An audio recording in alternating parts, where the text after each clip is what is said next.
ยืนเฮ็ดหน้าที่อย่างสมศักดิ์ศรีหน้าที่ทหารภาระที่ศา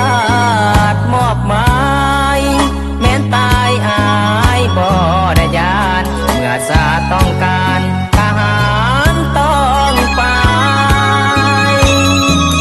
เดือดดื่นปันใดหัวใจกล้ากันฝนลมสนั่นหนาวสั่นทางกายอยู่ผู้สูงสันเพื่อไหลผ่านตุลากันดานหน้าดีอาย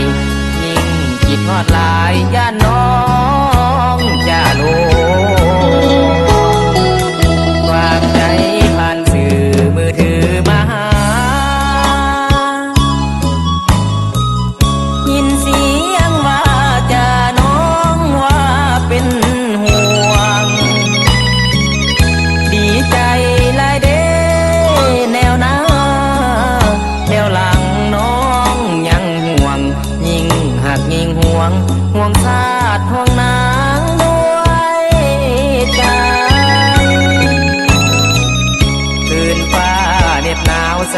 งดาวสว่าง